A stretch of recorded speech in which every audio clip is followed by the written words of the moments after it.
첫 번째로 중요한 게 세 번째 시험이 정말로 시험처럼 보이는가라는 질문입니다. 첫 번째 시험이나 두 번째 시험은 시험일 것 같습니다. 왜냐하면 너무 굶주려 있는 가운데 당장의 굶주림을 떡으로 만들어서 해결해라 시험이 될 것 같아요. 시편 91편의 말씀을 딱 가지고 이 말씀을 정말로 믿으면 뛰어내려 봐라. 그것도 시험이 될 것 같습니다. 그런데 세 번째 시험은 이거 상식적으로 볼 때 너무 황당한 시험이에요. 예수님에게 마귀에게 절하라고 이야기를 했거든요.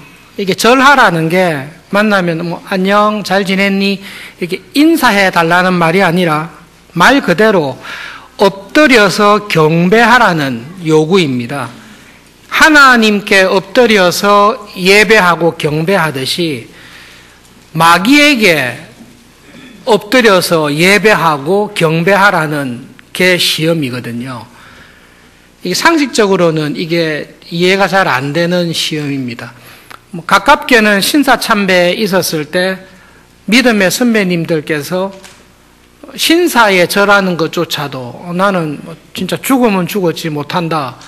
기독교 역사를 통해서 하나님 아닌 우상에게 게다가 직접 마귀에게 절하라고 했을 때 정신이 있냐? 우리가 죽어도 하나님을 사랑한다, 섬긴다라는 많은 믿음의 순교자들이 있습니다. 신앙이 좋은 사람도 그 정도 믿음을 가지고 있는데 지금 예수님한테 와서 마귀가 자기한테 꿇어 엎드려서 절하라는 시험을 했거든요. 이거는 처음에 봤을 때 마귀가 정신이 없구나 지금.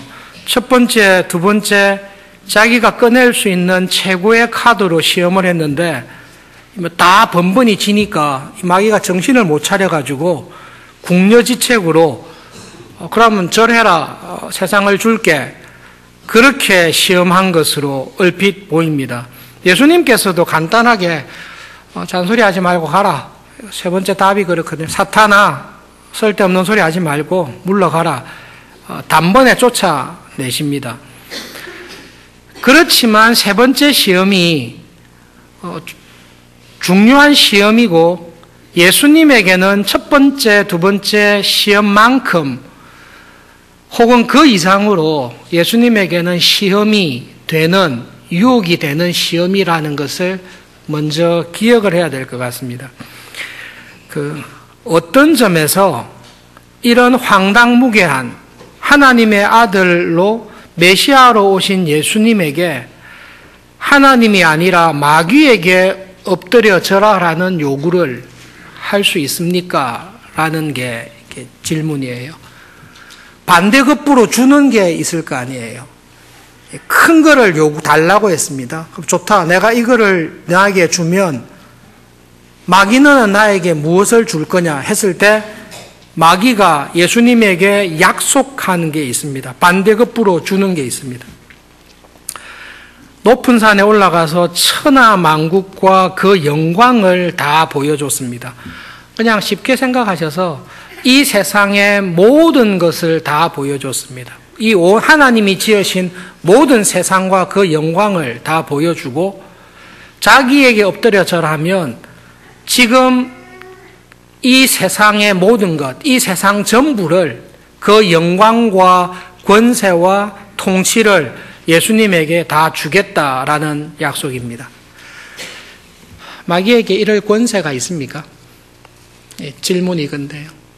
마귀는 이 세상의 주권과 이 세상의 모든 나라와 영광을 마치 자기가 가지고 있는 것처럼 예수님에게 줄 수 있습니까? 라는 게 질문입니다. 여기에 마귀의 시험이 꼬여 있어요. 여러분 이거를 정확하게 이렇게 기억하시면 좋겠습니다. 성경에 특히 요한복음에 보시면 마귀를 이 세상의 임금이라고 이야기를 합니다. 잘 아시는 공중 권세 잡은 자가 마귀다. 지금 이 세상의 공중의 권세를 잡고 있는 자가 마귀다라는 표현이 있습니다. 그것을 이렇게 정확하게 알고 계셔야 예수님의 시험도 이해하실 수 있고, 여러분 마귀에 대해서는 하나님보다 많이 아실 필요는 전혀 없지만 마귀가 어느 정도의 재량이 있는지에 대해서는 이해하시는 게 좋습니다. 기본 전제가 있는데요. 마귀는 하나님이 만약에 여기 계시면 마귀가 여기 있다, 이렇게 교인들이 많이 생각하세요. 이렇게 생각하시면 굉장히 어려운 일이 벌어집니다. 마귀는 누구죠? 마귀는 천사예요. 타락한 천사예요. 그렇게 마귀를 생각할 때는 천사로 생각하면 됩니다. 하나님이 여기 계시면요, 천사가 하나님과 같이 있어요? 아니죠. 하나님이 계시면 같이 계신 분은 성부 하나님, 성자 하나님, 성령 하나님께서 삼위일체로 계세요. 그리고 이 하나님이 지은 피조물 가운데 천사가 있습니다. 이 천사가 타락한 게 마귀입니다. 천사가 타락하면 일이 올라옵니까? 이런 건 없습니다. 이 영화를 잘못 보셔서 그래요. 천사는 항상 하나님 밑에 있어요. 그리고 천사가 타락하여 마귀가 되면 이 타락한 천사는 이렇게 되든지 이렇게 되든지, 타락한 결과 이렇게 올라온다, 이거는 불가능합니다. 마귀에 대해서 생각하실 때 얘는 타락한 천사다, 이렇게 생각하시면 됩니다. 그러면 타락한 천사는 어떤 점에서 이 세상과 이 세상의 모든 영광을 마치 자기가 가지고 있어서 예수님이 자기에게 절하면 이것을 줄 수 있는 것처럼 이야기하는데요. 이게 사실입니까? 이것이 문제입니다. 타락하기 전에 이 세상은 하나님께서 지으셨습니다. 아담과 하와가 타락하기 전에 보여줬던 천하 만국과 이 모든 피조된 세상의 영광은 누구의 지배하에 있습니까? 지으신 하나님의 지배하에 있습니다. 이 세상과 모든 것은 하나님의 것이고 하나님의 통치를 받고 있습니다. 그런데 그 하나님의 통치를 받고 있다는 대표적인 증거가 하나님께서 자기 형상으로 지으신 아담과 하와가 하나님의 대리인으로 이 세상을 다스리고 있다는 그 사실에서 하나님이 이 세상에 주권자고 다스리는 분이라는 것을 보이도록 하셨습니다. 타락하기 전에는 모든 게 하나님의 것이었어요. 그런데 아담과 하와가 타락했습니다. 아담과 하와가 타락해서 하나님의 다스리심과 하나님의 왕되심을 거절하고 하나님 바깥으로 나갔습니다. 마귀를 따라 나갔습니다.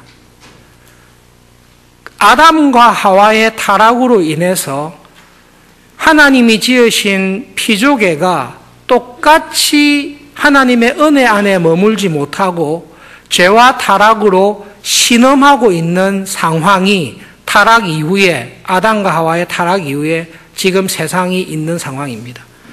지금 이 타락한 세상은 하나님의 은혜의 통치하에 있습니까? 그 은혜의 통치를 벗어나 있습니까?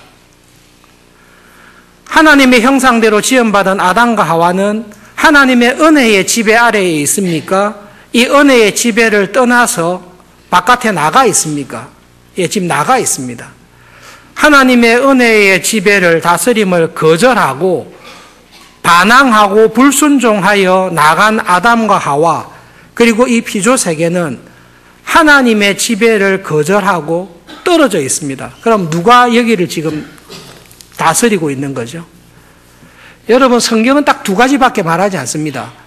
하나님의 은혜와 사랑의 지배하에 있든지 다스림에 있든지, 아니면 하나님의 사랑과 은혜의 다스림을 떠나 있든지, 둘밖에 없습니다. 하나님의 사랑과 은혜의 다스림을 떠나 있으면 누가 지금 괴롭히고 다스리는 거죠? 당연히 마귀가 하나님을 배반하여 나온 사랑과 이 피조 세계를 괴롭히고 어느 정도의 영향력을 발휘하고 있는 거죠. 그럼에도 불구하고 타락하고 난 다음에 이 세상은 마귀의 것입니까? 하나님의 것입니까? 여전히 하나님의 것이죠. 교인들이 여기서 헷갈리시는데요. 타락하기 이전에 이 세상을 지으신 분이 하나님이십니다. 하나님의 것입니다. 타락하고 난 다음에 아담과 하와는 하나님의 왕되심을 거절하고 나갔습니다. 하나님의 은혜를 떠났습니다. 아담과 하와와 이 세상은 누구의 다스림을 받고 있습니까? 예, 여전히 하나님의 다스림을 받고 있습니다. 마귀가 이 세상을 하나님에게서 뺏어서 자기가 다스릴 만한 권한을 위임받았습니까? 그런 말은 성경이 없습니다.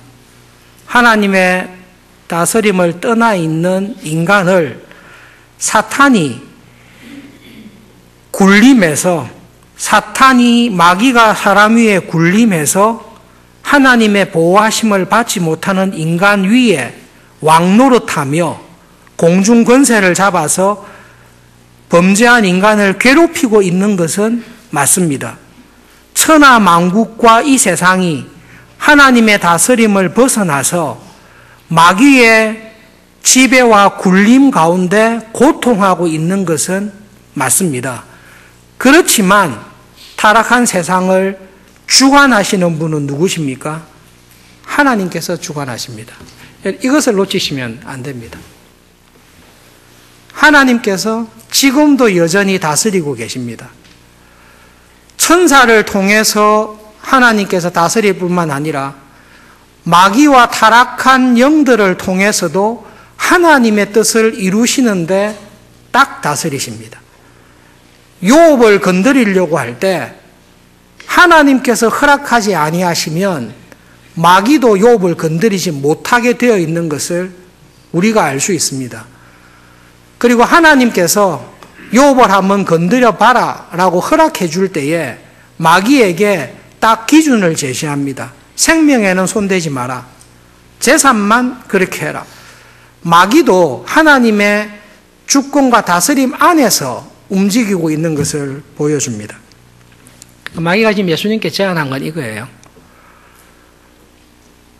인간의 타락과 범죄로 인해 자기가 하나님이 지은 이 세상을 어느 정도 다스리고 지배하고 죄로 말미암아 왕노릇하는 게 있습니다. 그것이 지금 이 세상이 처한 상황입니다. 예수님께서 메시아로 오셨는데요. 왜 오셨죠? 이 죄와 타락으로 신음하고 있는 이 세상에 있는 모든 사람들, 이 피조 세계를 그 죄와 타락에서 구원하고 회복시켜서 다시 하나님께로 돌리기 위해서 하나님의 잃어버린 자녀들을 하나님 나라의 백성으로 화목하게 하시고 구원하게 하시는 메시아로 이 땅에 오셨습니다. 그 메시아로 오신 예수님께서 하시는 일은 이 세상을 하나님께로 다시 회복하시고 구원하는 일인데 어떤 방법을 통해서 이 세상을 구원하고 회복시키십니까? 하나님께서 정하신 방법이 무엇입니까? 그것은 십자가에서 이 세상의 모든 죄를 다 담당하시고 예수님께서 죽으심으로 말미암아 세상의 모든 죄를 십자가에서 다 짊어지고 고난받고 죽으심으로 말미암아 이 세상을 하나님께로 예수님께로 다시 돌리는 것이 이 땅에 오신 예수님의 사명입니다. 예수님은 죽기 위해서 오신 게 아니라 이 세상을 구원하기 위해서 오셨습니다. 이 세상을 구원할 메시아로 이 땅에 오셨는데 이 세상을 구원하는 하나님의 방법은 십자가에서 모든 죄를 다 예수님에게 돌려서 그 죄를 다 짊어지시고 십자가에서 죽을 때에 이 세상을 하나님께로 다시 화목시키시고 구원할 수 있습니다. 마귀가 뭘 제안했죠? 네가 하나님의 아들이잖아. 항상 시험이 이거예요. 너 하나님의 아들이잖아. 너 메시아잖아. 네가 이 땅에 온 것은 이 천하 만국과 이 세상을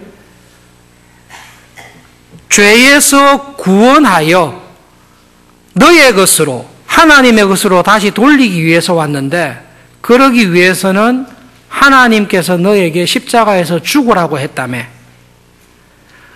하나님의 아들이 이 땅에 와서 하나님의 저주를 받고 사람들에게 모욕을 당하고 사람들에게 수치를 당하고 제자들도 못 알아주고 세상에서 그런 멸시를 당하고 죽는 십자가의 길, 십자가의 저주를 네가 받아야 된다는 말이냐? 그거는 안 되지. 그건 하나님의 아들이, 메시아가 그래서는 안 되지. 내가 솔직하게 모든 것을 다 내놓고 제안을 할게. 그냥 내한테 절 한번 해라. 나에게 절하고 나를 인정하고 나를 예배하면 지금 이 세상의 모든 것이 죄로 말미암아 내가 이들을 딱 붙잡고 괴롭히고 있는데, 네가 나에게 절을 하고 경배만 하면 내가 순순히 이 모든 것을 다 포기하고 내가 자진해서 다 물려줄게. 너에게 정말로 다 줄게. 어느 것이 더 좋겠냐? 내가 제안하는 것이 훨씬 좋지 않냐? 그렇게 고생할 필요 없다. 그렇게 가르쳐도 제자들 엉뚱한 소리 하고, 요즘 한국 사회에서 일어나는 사건 보면 자존심 상하고 수치와 모욕을 당했을 때 참지 못해가지고 큰일이 벌어지는 것을 간혹 보고 있습니다. 오, 저게 감히 나에게, 이것 때문에 이제 사람이 절제가 안 되는데, 하나님의 아들이신 예수님을, 메시아로 오신 예수님을 십자가에 달아놓고 니 한번 내려와봐라. 니 진짜 메시아면 내려와봐라. 내려오면 믿어줄게. 참겠습니까? 참기 쉽지 않거든요. 근데 그것을 이 땅에 메시아로 살아가는 내내 그 모욕과 수치를 당하세요. 예수님이니까 참았겠지. 그렇지 않으실걸요? 쉽지 않으셨을 거예요. 이것들이 감히, 사람이 사람을 무시해도 못 참는데, 이 죄인인 인간들이 자기를 구원하러 온 하나님의 아들을 그렇게 모욕하고 수치를 당하고 뺨을 맞고 침뱉음을 당하고, 그래서는 안 되지. 그런 꼴을 절대 보지 마라. 그냥 내가 간단하게 제안할게. 그냥 이 모든 것을 다 순순히 다 넘겨줄 거니까 이렇게 넘겨주는 내를 인정하고 그냥 내한테 악수하고 내한테 절만 해라. 그러면 주겠다. 그것이 마귀가 예수님에게 제안하는 내용입니다. 세 번째 시험의 핵심은 하나님의 목적, 메시아의 목적과 사명을 이루는데 하나님이 정하신 방법과 마귀가 제안하는 방법이 다른 것입니다. 마귀는 굉장히 예수님을 위하는 마음으로 예수님의 사명을 더 수월하게, 더 마음의 갈등이 없이 단번에 이룰 수 있는 좋은 방법을 예수님에게 제안하는 것입니다. 야, 너 하나님께서 너에게 하라는 방법대로 한번 가봐봐라. 너 그거 쉽냐? 쉽지 않거든요. 정말로 겟세마네에서 정말로 하나님께 모든 것이 가능하니까 이 잔은 좀 피할 수 있으면 피하게 해주십시오. 온 힘을 다해서 기도할 수밖에 없을 정도로 이게 쉽지가 않습니다. 마귀는 그렇게 할 필요 없다. 그냥 그 하나님이 너에게 너무 심하게 한 거고 내 말을 들어서 하면 내가 기꺼이 알아서 다 포기할 거니까 내 방식대로 따르라 라는 것입니다. 여러분, 어쩔 수 없이 이 예를 다시 든 것에 대해서 용서해 주시고, 그러나 이게 우리 모두에게 확실하게 이해될 수 있는 얘기 때문에 곰곰이 생각을 해 보십시오. 그리고 이게 고3 수험생의 시험이라고만 생각하지 마시고 우리가 다 이해할 수 있으니까 이 예를 반복해서 듭니다. 그런데 이런 시험이 우리가 처해 있는 여러분의 가정이나 직장이나 사업을 하실 때 이와 비슷한 시험이 항상 다른 옷을 입고 나옵니다. 80년도에 고3 학생들에게 이렇게 시험을 했습니다. 네가 공부를 열심히 해서 원하는 대학에 원하는 과에 가서 준비를 잘해서 이 세상에서 성공하며 형통할 때에 하나님께, 우리에게 이런 은혜를 주신 하나님께 영광이 된다. 그러니까 고3 1년 동안 열심히 공부해라. 그럴 때 학교 선생님들께서 실제로 가정 방문이나 학생들에게 주일날에도 1년 동안만 학교에 와서 공부해라라고 권유했을 때가 저희들이 고등학교 3학년일 때였습니다.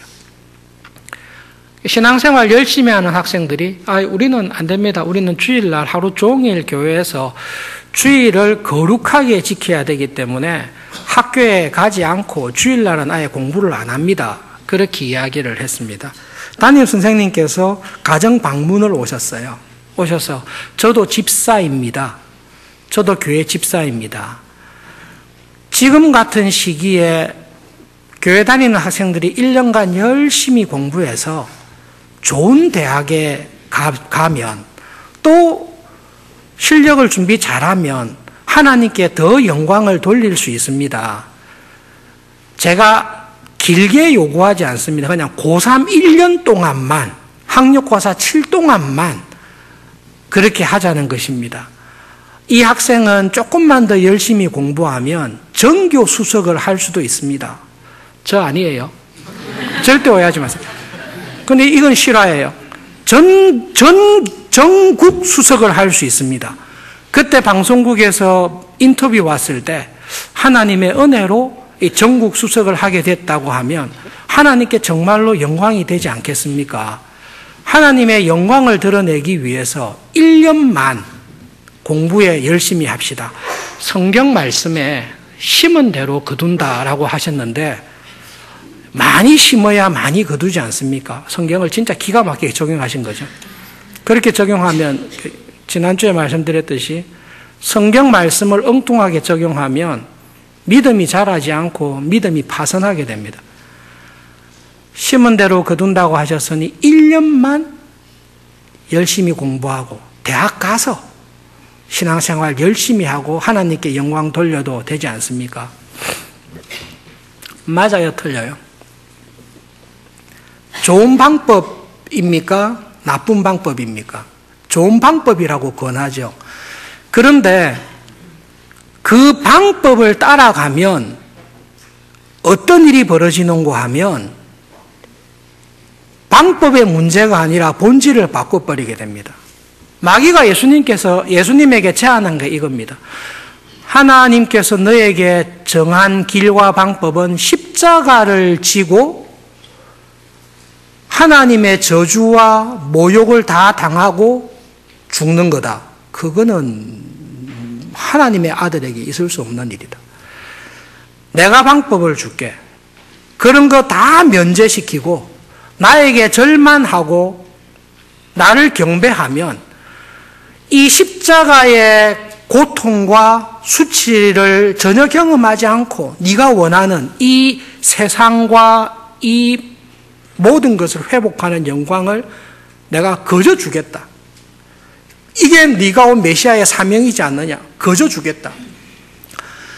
이 제안을 딱 받아들이면 예수님에게 큰 유익한 점이 있습니다. 십자가의 모든 수치와 고통과 저주를 다 피할 수 있습니다. 그런데 이 방법을 딱 취하면 예수님은 하나님의 종이 되지 않고 마귀의 종이 되어버립니다. 그렇죠.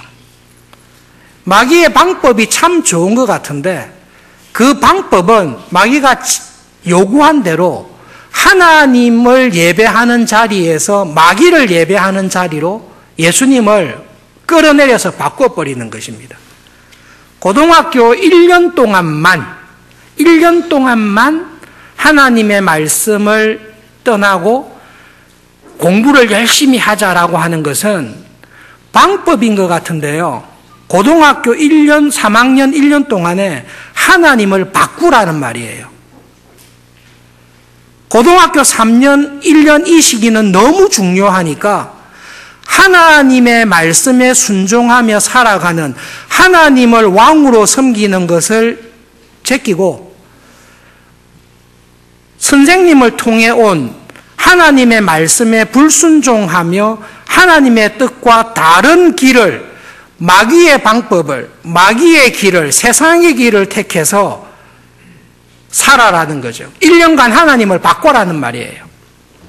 그리고 1년간 세상의 길, 마귀의 길을 통해서 잘 준비한 실력을 가지고 하나님께 영광을 대학 가서 돌리라는 거죠. 그러면 하나님께서 영광을 받으시겠습니까? 하나님께 영광을 돌리기 위해서 왔는데 하나님께 영광을 돌리기 위한 모든 준비를 마귀를 섬기면서 다 했어요. 그래가 이 열매를 가지고 와서 하나님, 제가 마귀를 섬기면서 준비해온 모든 것이 있습니다. 제가 마귀가 준 이 모든 귀한 세상의 성공과 행복으로 이것을 가지고 주를 위해 귀하게 쓰겠습니다. 개처럼 벌었지만 정성처럼 쓰듯이 마귀를 따라 세상의 욕심을 따라 벌었지만 이것을 주께서 받으셔서 하나님의 영광을 드러내는 일에 저를 사용해 주십시오. 마귀가 지금 예수님에게 이 시험을 하고 있는 겁니다. 그리고 우리에게도 똑같은 시험을 이렇게 하고 있는 겁니다. 십자가를 바라보는 해석하는 마귀의 해석과 예수님의 해석은 여러분 완전히 다릅니다. 잠깐 보시기 위해서 이사야 53장 구약성경 1034페이지 1034페이지쯤에 가시면 이사야 53장 있습니다.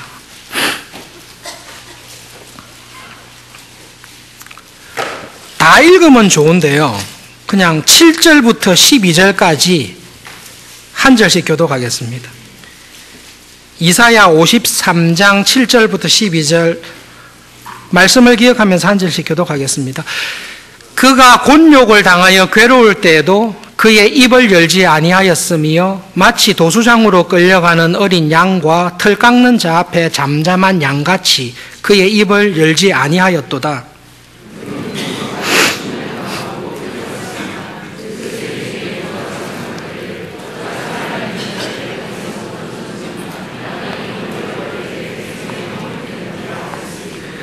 그는 강포를 행하지 아니하였고 그의 입에 거짓이 없었으나 그의 무덤이 악인들과 함께 있었으며 그가 죽은 후에 부자와 함께 있었도다.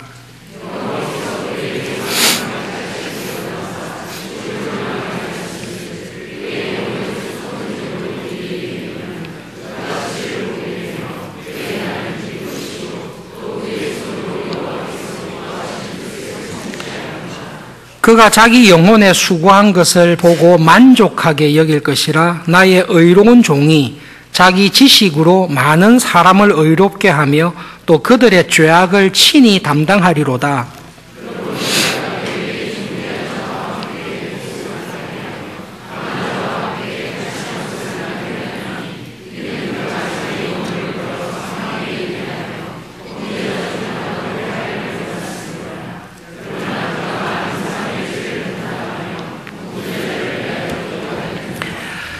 이사야 53장은 하나님께서 준비하신 고난받는 여호와의 종에 관한 예언의 말씀입니다.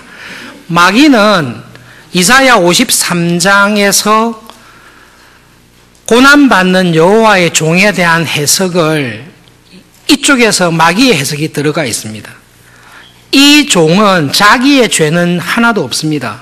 6절에 우리가 다 죄가 있습니다. 그릇 행하여 각기 죄 길로 갔고 우리 모두의 죄악을 의로운 종에게 다 넘겼습니다.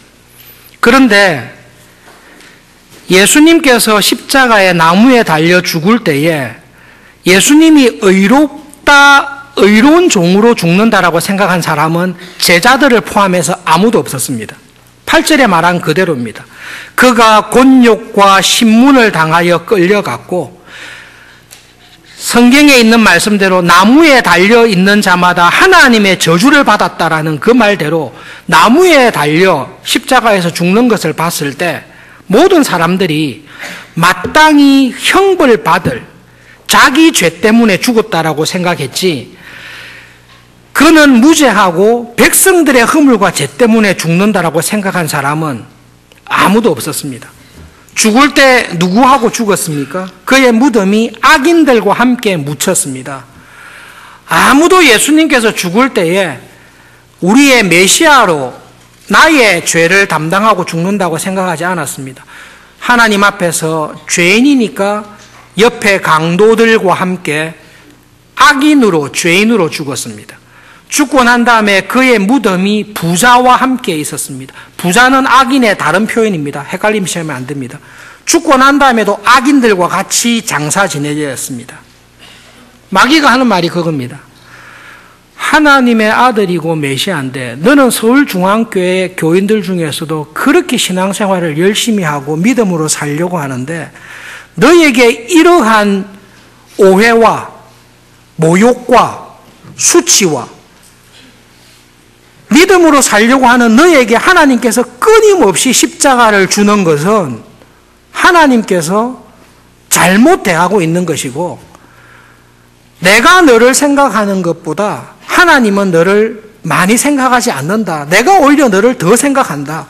그러니까 내가 제안을 하겠다. 십자가를 그렇게 본 것입니다. 그런데 예수님께서는 십자가를 그렇게 보지 않습니다. 이사야 53장 말씀대로 예수님은 십자가의 고통과 십자가를 지는 것이 하나님께서 나를 저주하시고 하나님께서 나를 괴롭게 하시고 하나님께서 내 인생을 불행하게 만들기 위해 십자가를 준비해 놨다. 마귀의 공격인데요. 예수님은 그렇게 생각하지 않습니다. 이사야 53장 말씀대로 예수님은 십자가를 볼 때마다 무엇을 생각하는가 하면 모든 양과 같아서 죄를 범하며 범죄한 모든 인류의 이 죄를 해결해야 구원할 수 있는데 이 죄를 해결할 수 있는 하나님의 거룩하심과 정의와 의로우심에 따라서 이 죄를 해결할 수 있는 길은 이 모든 죄를 누군가 한 사람이 다 뒤집어쓰고 그 죄를 대신하여 죽는 길밖에 없어요. 근데 그 일을 할 수 있는 분은 예수님밖에 없어요. 그러니 예수님께서 십자가를 볼 때는 저 십자가는 하나님께서 메시아인 나를 괴롭히기 위해서 준비한 게 아니라 예수님은 십자가를 볼 때마다 자기의 형상으로 지었으나 그 하나님을 반역하고 마귀의 속임수에 빠져서 하나님을 거절하고 지금도 여전히 죄 가운데 살아가는 타락하고 범죄한 죄인들을 불쌍히 여기셔서 그들을 어떻게 해서든지 구원하시고 다시 하나님의 자녀로 부르고 싶어 하시는 그 하나님의 무한한 은혜와 사랑을 보여주는 방법은 십자가밖에 없습니다.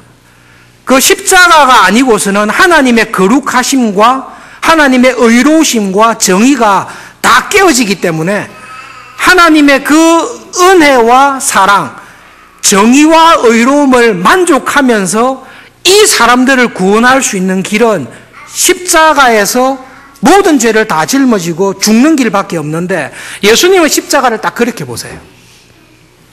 그러니 마귀의 시험에 안 넘어가는 것입니다. 마귀는 저와 여러분의 삶에 있는 십자가와 같은 것을 딱 가지고 항상 우리를 공격합니다. 너의 삶에, 너의 인생에, 너의 가정에, 너의 자녀에게, 너의 사업에, 너의 집안 식구들에게 이러한 일이 계속 벌어져서 그거로 인하여 네가 골머리를 썩고 잠을 자지 못하고 괴롭고 힘든 가운데 있는 것은 하나님께서 너를 사랑하지 않기 때문이다. 이게 마귀가 우리를 공격하는 겁니다. 예수님께서는 아무런 소망 없이 이 세상에 헛된 것에 인생을 허비하며 살아가는 이 죄인인 우리들을 구원하기 위한 하나님의 사랑이 이 십자가입니다. 예수님께서 알아요. 11절에 그가 자기 영혼에 수고한 것을 보고 십자가의 그 고통을 다 짊어지고 죄에 대한 하나님의 저주를 다 받고 수치와 모욕을 다 받고 죽게 되었을 때 나의 그 수고와 순종으로 인해 어떤 열매를 하나님이 맺으실지를 보고 그 종은 만족했습니다. 기뻐했습니다. 나의 의로운 종이 내가 이 십자가를 짐으로 말미암아 하나님께서 이 소망 없이 살아가는 사람들을 위해 어떤 구원의 은혜를 주시고 어떤 생명을 주실지를 알았기 때문에 그 자기 지식으로 인하여 만족하며 기뻐하고 자기가 십자가를 짐으로 말미암아 수많은 사람을 의롭게 하시는 그들의 죄를 친히 사하시는 하나님의 사랑과 은혜의 증거로 십자가를 준비하셨고 그 십자가를 질 수 있는 은혜로 나를 부르셨다라는 것을 예수님이 알고 계십니다. 똑같은 십자가를 바라보는데 예수님께서 바라보는 십자가는 죄인을 향하신 하나님의 무한한 사랑과 은혜의 덩어리로 해석이 되는 것이고 마귀가 볼 때는 그 십자가는 너와 아무런 상관이 없고 너가 져서도 안 되고 이런 것이 너에게 왔다는 것 자체가 하나님께서 너에게 잘못하고 있다라는 거죠. 그러니 그 하나님에게 미련 두지 말고 나에게 오라. 그러면 내가 십자가 없이 형통과 성공과 명예와 모든 것을 다 주겠다. 그 십자가를 완전히 면제시켜주고 네가 원하는 모든 것을 다 주고 이 세상까지 다 주겠다는데 내한테 절할 만하지 않냐? 이게 마귀의 시험입니다. 우리에게도 이런 시험이 세상 살면서 많이 있습니다. 그리고 여러분, 믿음으로 살아가시는 여러분 꼭 기억하셔야 될 게 있습니다. 신앙이 성장하고 믿음으로 살아갈수록 이상하게 십자가를 원치 아니하는 십자가를 져야 될 일이 점점 많아지실 것입니다. 특별히 교회의 장로와 집사와 권사와 또 성김이로 직분을 맡아서 하나님의 뜻을 구하며 믿음으로 살려고 하시다 보면 이 매해마다 매년마다 져야 될 십자가가 없어지지 않고 이게 계속 생기실 것입니다. 우리 교회 와서 한 지 조금 해서 7년 정도 되잖아요. 목회를 담임 목사로 목회하면서 배운 목회의 비밀이 있습니다. 보통 이제 새로운 곳에 가서 하면 한 3년 지나면 적응이 되고 4, 5년 지나면 매너리즘에 빠질 위험이 이렇게 생기지 않습니까? 목회는 안 그렇더라고요. 목회는 작년에 이 정도 고생했으면 올해는 문제가 없어지겠지 했는데 이게 새로운 문제가 등장하더라고요. 여러분도 똑같으실 것입니다. 믿음으로 살려고 하면 새로운 문제가 끊임없이 생기지 있었던 문제들이 하나하나씩 줄어들어서 교회로 장로로 섬긴 지 10년째는 문제가 거의 없어지고 20년째는 아무 문제가 없고 이렇지 않고 10년 되면 10년째 문제가 생기고요. 20년 되면 20년째 문제가 생깁니다. 문제가 항상 생깁니다. 왜 생기죠? 죄가 있어서 그렇습니다.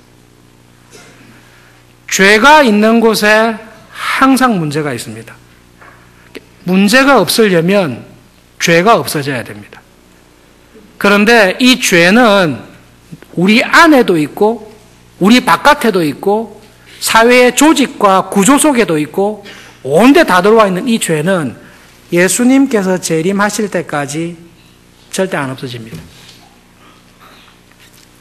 죄가 있는 곳에는 문제가 있고 그 문제가 있는 곳에서는 누군가 한 사람이 자기의 죄와 잘못과 책임이 아니지만 그 죄로 인해 벌어진 문제를 해결하기 위해서는 누군가 한 사람이 억지로 지든 기꺼이 지든 그 십자가를 지고 따라가는 사람이 있어야 됩니다.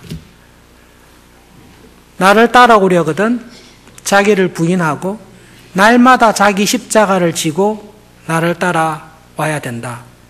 언제쯤 십자가가 안 지게 될까요? 이 육신을 벗고 하나님의 나라에 가시면 이 땅에서의 십자가가 지는 일은 없어집니다. 그러나 믿음으로 이 세상을 살아가시는 동안에는 여러분 십자가는 반드시 지게 되어 있습니다. 이런 교인이 계실 거예요. 왜 우리 집안의 문제는, 왜 우리 회사의 문제는 전부 다 내한테 다 오냐? 왜 모든 책임을, 우리 교회의 모든 문제의 책임을 내가 다 져야 되냐? 그렇게 할 때 마귀가 유혹하는 게 그거죠. 하나님께서 너에게 잘못하시는 거야. 교회를 위해, 가정을 위해 그렇게 수고의 짐을 졌는데 너에게 계속 이런 고통이 오는 것은 하나님께서 너를 사랑하지 않기 때문이야. 그러니 내가 좋은 방법을 가르쳐 줄게. 교회를 옮겨. 저 가족은 가족 아니라고 생각해. 그냥 귀를 막어. 신경도 쓰지 마. 그리고 눈도 막고 귀도 막고 그냥 나를 따라와. 그럼 내가 모든 고민을 없애줄게. 그럼 마귀가 우리에게 하는 겁니다. 예수님께서 하시는 거는, 예수님, 우리 교회의 모든 문제는 왜 나에게 이렇게 마음에 짐을 주십니까? 내가 목사입니까? 내가 장로입니까? 내가 이 교회 중요한 사람입니까? 그렇지 않은데 이 교회를 볼 때마다 왜 나의 마음에 이렇게 부담을 주시고 우리 집안에 왜 모든 문제는 다 나에게 옵니까? 그것은 죄로 말미암아 아픔과 고통이 있을 때 그것을 치유하고 해결하기 위해 누군가 십자가를 지어야 되는데 그 지는 자리에 하나님께서 나를 써주시는 것입니다. 그리고 나를 써주시면서 그것을 능히 감당할 수 있는 위로와 은혜를 나에게 더해 주시기 위해서 나를 써주시는 것입니다. 그것이 고난받는 의로운 종이 하나님의 은혜와 사랑에 대해 가지고 있었던 확신입니다. 교회 생활 하시는데 믿음으로 살아가는데 나는 아무런 짐질 것도 없고 나는 항상 감사하고 기쁘고 나에게는 어려운 일이 전혀 안 생긴다. 그런 교인은 단연코 말씀드리는데요. 딱 두 부류입니다. 하나는 신앙이 너무 어려가지고 이런 짐을 맡겼다가는 짐을 지는 게 아니라 짐에 깔려 죽을 것 같을 때 그럴 때는 짐을 안 맡기세요. 또 한 가지는 뺀질뺀질거리면서 하나님을 믿는다고 하지만 하나님의 길을 따라갈 때 십자가를 지는 게 보이거든요. 그러니 끊임없이 피하고 도망다니는 경우일 것입니다. 양쪽 다 회개하셔야 됩니다. 우리가 믿음 안에서 장성한 사람으로 믿음 안에서 정말로 충만하게 살면 누구처럼 살지요? 예수님처럼 살지요. 에베소서에 있는 말씀이 그거죠. 우리가 정말로 믿음으로 살면 누구처럼 살지요? 예수님처럼 살지요. 예수님께서 이 세상 사실 때 어떻게 살았습니까? 예수님의 이 세상의 삶의 특징은 딱 한 단어인데요. 십자가입니다. 그것을 도망가지도 않으시고 피하지도 않으시고 그냥 지고 가세요. 그 십자가를 질 때, 그 십자가를 지고 갈 때 예수님에게 유일하게 위로해 줄 수 있는 분은 누군가 하면 하나님 아버지밖에 없죠. 그럴 때 믿음이 자라는 것입니다.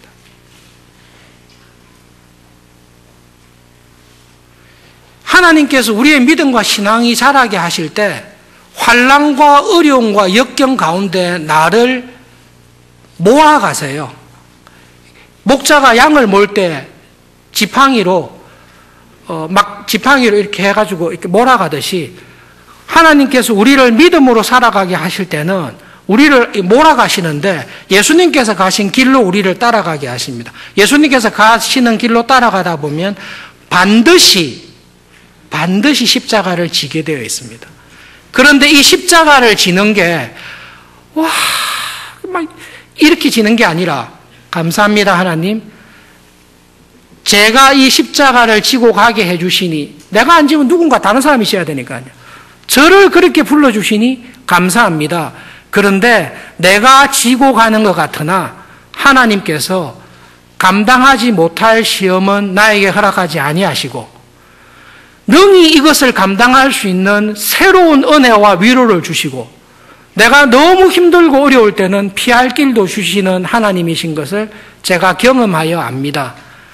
이 세상을 떠나기 전까지 제가 감당할 수 있는 십자가를 주시고 그것을 감사하게 여기며 살아갈 수 있는 은혜로 하나님의 은혜의 방편으로 써주셔서 감사합니다. 이게 믿음으로 살아가는 사람의 고백입니다. 말씀 마치고 함께 찬송을 부를 찬송이 주 예수보다 귀한 것은 없다라는 그 찬송가입니다. 가사가 여러분 다 알고 계십니다. 주 예수보다 더 귀한 것은 없습니다. 이 세상의 부귀와 이 세상이 주는 명예와 이 세상이 주는 행복과 바꿀 수 없습니다. 세상의 즐거움, 세상의 자랑 저는 다 버렸습니다. 저는 예수님보다 귀한 것은 없습니다. 이 찬송을 부르실 때 잘못 부르시면 안 돼요. 정말로 참 내가 이 세상의 그 귀한 재산, 세상에서의 명예와 성공, 이 세상이 주는 행복을 정말로 다 버리고 주님을 따라갑니다. 따라가지만 이 세상의 그 행복과 부유함과 성공을 거의 버린 게 정말로 아깝지만 따라갑니다. 이렇게 찬송 부르시면 안 돼요. 그것은 하나님께서 주신 하나님의 사랑과 은혜 안에 살아가는 것이 세상이 주는 것보다 못하지만 내가 믿음으로 그것을 극복하고 세상이 주는 좋은 것을 버리고 세상보다 좀 덜하지만 그래도 참 이렇게 헌신하며 가겠습니다. 하나님을 오해하신 겁니다. 정말로 그러세요? 정말로 세상이 주는 행복과 재산과 명예를 포기하고 하나님께서 걸으라고 하신 믿음의 길을 걷는 것이 손해보는 것입니까? 그렇지 않습니다. 이 찬송을 쓴 사람은 세상에서의 행복을, 세상에서의 성공과 명예를 제가 다 누려봤습니다. 제가 자세히 관찰해 봤습니다. 사람이 태어나서 정신 차리고 이 세상 사는 게 30대, 40대로 치면요. 요즘 30대도 정신 못 차리는 분들이 계시지만 30대, 40대 믿음으로 살 것을 딱 결정하고 살았을 때 정말로 내 인생에, 내 삶에 참된 행복과 자랑과 기쁨을 주는 것이 무엇입니까? 세상이 주는 것과 그리스도 예수 안에서 하나님께서 나에게 주신 것을 비교해 볼 때에 내가 그를 위하여 모든 것을 잃어버리고 세상의 모든 즐거움과 행복을 배설물처럼 여깁니다. 이 은혜와 믿음이 있는 것입니다. 마귀가 1년만 내 말을 들어라. 이 세상 다 줄게. 그렇게 했을 때 아니요. 하나님의 말씀과 하나님의 뜻에 따라 살아가는 것이 그게 행복입니다. 성공과 실패라는 것은, 성경이 말하는 성공과 실패라는 것은 하나님을 사랑해서 하나님의 말씀대로 살아가는 삶 자체가 성공입니다. 하나님의 말씀대로 살아간 결과 부자가 되더라. 그거는 본질이 아닙니다. 하나님 말씀대로 살았는데 어떤 사람은 하나님께서 부하게 쓰시고 어떤 사람은 가난하게 쓰십니다. 하나님께서 인정하시는 성공은 하나님의 말씀에 자기의 삶을 맡기고 믿음으로 살아가는 것 자체가 성공입니다.